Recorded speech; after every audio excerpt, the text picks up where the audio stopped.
Hello, this webinar is entitled A Country Built to Last, Preserving the Core, a Quick Overview.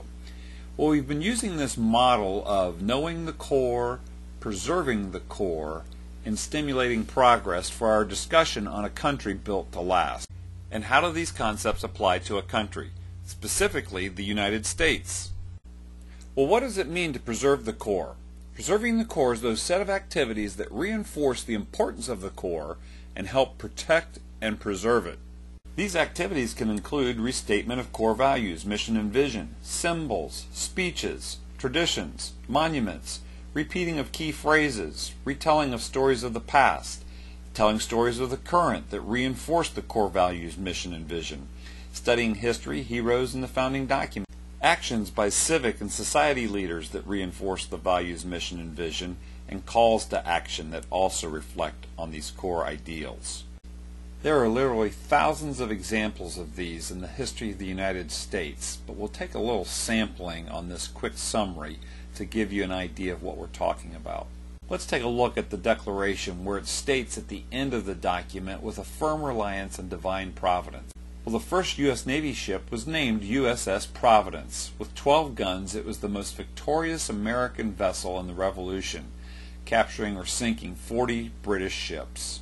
Let's see how symbols lived out on our flags. The first flag of the United Colonies, an appeal to heaven, and at the same time another flag of the United Colonies, an appeal to God. How about in speeches?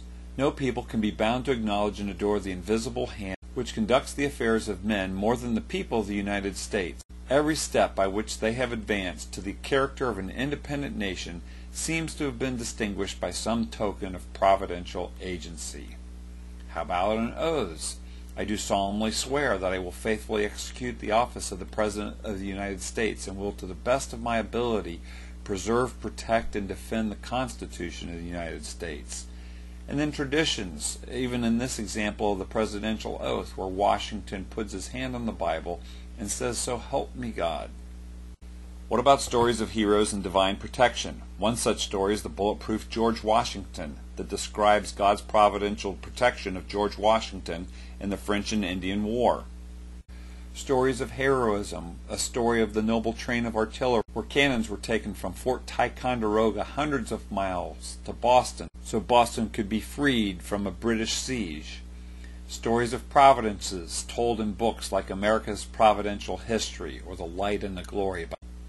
Monuments themselves, the National Forefathers Monument in Massachusetts giving honor and history of the Pilgrims, the Statue of Liberty, the Washington Monument, the Jefferson Memorial, the Lincoln Memorial, to name a few. Studying the actual documents themselves, the Declaration of Independence, the U.S. Constitution, and the Bill of Rights. Appealing to the core. I still have a dream, Martin Luther King said. It's a dream deeply rooted in the American dream. I have a dream that one day this nation will rise up and live out the true meaning of its creed. We hold these truths to be self-evident, that all men are created equal. Traditions, the Pledge of Allegiance, the Star-Spangled Banner, and God We Trust on our coinage. All of these activities are designed to reinforce the importance of the core and to preserve it. And as you look at this list of activities that helps preserve the core, you can understand how our public schools and our universities no longer teach these things or emphasize these things.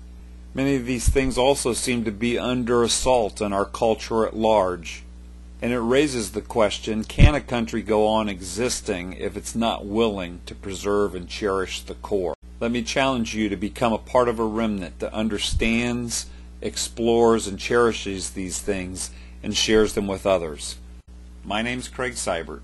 Thanks for listening.